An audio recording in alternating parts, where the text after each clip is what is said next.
A Miriam Leitão está aí conosco, né? Porque Miriam está acompanhando de São Paulo essa história. O presidente está marcando série de reuniões, porque está isolado o presidente, né? O governo está paralisado. E o Brasil nessa sai perdendo, sempre, né? Exatamente, Chico. Quando um presidente se enfraquece, como o presidente Temer se enfraqueceu, ele fica com menos capacidade de manter a coesão da base. Então, essa base se dispersa e a votação de qualquer tema fica mais difícil. Vocês viram aí, se junta a oposição, que sempre foi contra Temer, mas a base está sem capacidade de reagir à oposição. É esse que será o cenário no Congresso a partir de agora. Muito difícil para o presidente unir em torno de um projeto, principalmente um projeto importante. O presidente Temer tentou uma estratégia no começo do seu governo que deu certo por um ano, que mesmo sendo impopular, que ele sempre foi, ele mantinha apoio parlamentar. E aí ele conseguia avançar com seu projeto econômico. A ideia dele é que os projetos melhorariam a economia e ele ficaria, então, mais forte, quem sabe, com um pouco mais de apoio popular. Até que houve a divulgação dessa conversa totalmente imprópria com o empresário Joesley Batista na noite do Jaburu. E aí mudou tudo. Depois disso, ele perdeu ainda mais apoio e a dúvida sobre a duração do seu governo faz com que antigos aliados não queiram votar projetos que são criticados por uma parte da opinião pública. Então, está havendo, nesse momento, essa desagregação da base política do presidente Temer. Ontem foi aprovada a MP do FGTS, porque seria absurdo se ela caísse. Deixaria parte dos brasileiros, os nascidos de setembro a dezembro, sem o direito ao saque do FGTS que os outros teriam. Pensa bem. No Senado foram aprovados 2 projetos desastrosos do ponto de vista ambiental, porque eles reduzem áreas de proteção. Uma dessas áreas, a valiosa Floresta Nacional de Jamanchim, no Pará, perdeu um território equivalente a uma Áustria.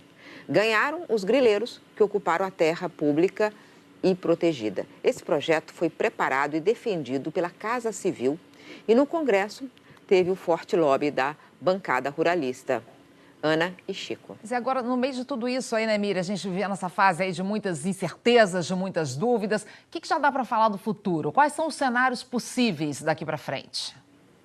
Pois é, até os aliados admitem que a capacidade do presidente de se manter no cargo é cada vez menor. Por isso, eles fazem cenários, como disse a Ana, cenários para o que virá depois. Um deles é de que o presidente saia se a chapa for condenada no Tribunal Superior Eleitoral. O TSE tem sessões extraordinárias marcadas para 3 dias, 6, 7 e 8 de junho. Se nenhum ministro pedir vista ao processo, o tribunal pode concluir o julgamento da ação de abuso do poder econômico pela chapa Dilma Temer nesses 3 dias. Se até lá o presidente não reverter sua situação no Congresso, ele poderia deixar o cargo na hipótese de a chapa ser condenada. Se ele preferir permanecer e recorrer ao STF dessa possível condenação no TSE, aí Temer continuaria sendo um presidente cada vez mais fraco. Ele tentaria unir a base parlamentar, que está, como eu expliquei, cada vez mais dispersa. Quanto mais ele se enfraquecer, mais dispersa ela fica. Com Temer ou sem Temer, no entanto, o país tem que enfrentar alguns pontos dessa agenda, não tem como escapar. Com 14 milhões de desempregados, é preciso pensar em mudanças no mercado de trabalho que estimulem a criação de emprego, seja ou não a atual reforma trabalhista. Claro que só vai se criar mais empregos se o país retomar o crescimento, mas algumas leis, na lei de trabalhista brasileira, são realmente muito envelhecidas. Com um déficit da Previdência que supera 300 bilhões de reais, quando se soma o sistema de aposentadoria dos estados, da União e do INSS, dá isso, mais de 300 bilhões. O Brasil precisará enfrentar a necessidade de uma reforma da Previdência, seja que o governo for. Por isso, essa é uma agenda do país inevitável. Ana e Chico. Verdade. Obrigada, Miriam. Até mais. E olha, enfim, saiu a condenação do deputado Paulo Maluf, do PP, no Supremo Tribunal Federal. A pena para ele foi de quase 8 anos de prisão pelo crime de lavagem de dinheiro. Vamos ver aqui as informações. A decisão foi da primeira turma do Supremo e foi uma decisão por unanimidade, olha, 5 votos a 0. A pena é essa aqui. 7 anos, 9 meses e 10 dias em regime fechado de prisão. Além disso, o deputado vai ter também que pagar uma multa de R$1.300.000. Maluf foi acusado de usar contas no exterior para lavar dinheiro desviado da Prefeitura de São Paulo quando ele esteve no cargo entre 1993 e 1996. Ou seja, a condenação veio mais de 20 anos depois. Mas o crime não prescreveu porque a lavagem de dinheiro teria continuado até 2006. Agora, ele foi condenado, mas ainda não vai para a cadeia não, viu? A execução da pena não é imediata. A defesa já informou que vai recorrer e só depois do julgamento dos recursos é que Maluf pode, então, ser preso e perder o mandato. Até lá, fica em liberdade e ocupando o cargo. O Supremo ainda não definiu também se Maluf cumpriria uma prisão domiciliar por já ter 85 anos de idade. E lembrando que Paulo Maluf responde ainda a outras 3 ações no Supremo. Ele é acusado de corrupção passiva, crimes financeiros e também de falsidade ideológica eleitoral. Quer dizer, roubalheira na vida pública, né? Que começa lá atrás, professor que criou aquela mensagem do rouba, mas faz. Só que o feito a população não vê, só paga. Votaram pela condenação de Paulo Maluf pelos seus roubos os ministros Edson Fachin, Luiz Roberto Barroso, Rosa Weber, Luiz Fux e Marco Aurélio Mello. O ministro Fachin é da segunda turma, mas como era o relator do caso, voltou à primeira turma para participar desse julgamento da condenação de Maluf, Ana. Voltando a falar agora dos desdobramentos do caso da JBS, as conversas gravadas pela Polícia Federal com autorização do Supremo dentro da Operação Patmos seguem fazendo estragos. Ao suspender o sigilo do processo a pedido da Procuradoria-Geral da República, o Supremo Tribunal Federal tornou públicas também as conversas que não tinham necessariamente relação com a investigação dos crimes praticados por integrantes do grupo JF, controlador da JBS. Entre elas, a conversa do jornalista Reinaldo Azevedo com uma fonte, a irmã do senador afastado Aécio Neves, Andréa Neves. A conversa, sem nenhuma ilegalidade, continha críticas do jornalista à revista Veja, onde Azevedo trabalhava, e isso levou, inclusive, ao pedido de demissão do jornalista. A divulgação do grampo provocou protestos de jornalistas e da Associação Brasileira de Imprensa. Em nota, a ABI disse que considera que a Procuradoria-Geral da República violou o sigilo da fonte, assegurado pelo artigo 5º da Constituição Federal.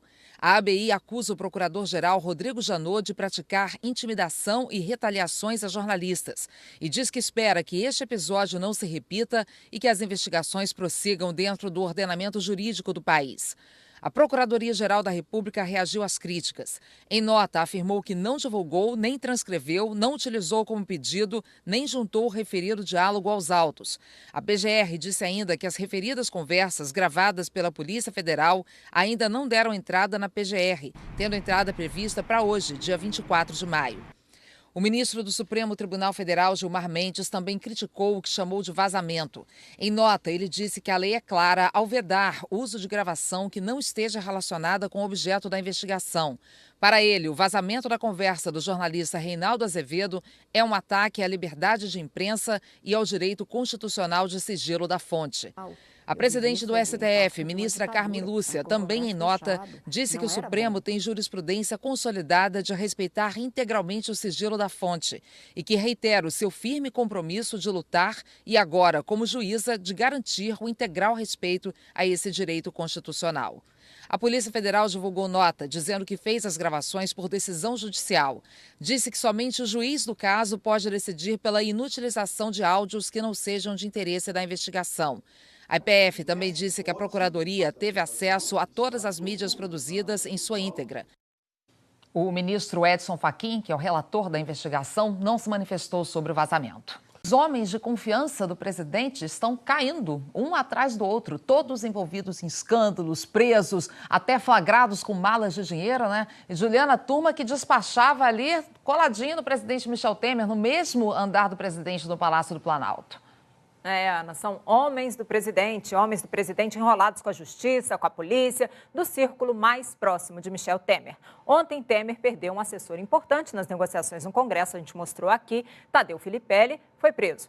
Outro assessor, Sandro Mabel, entregou uma carta ontem à noite, deixando o governo.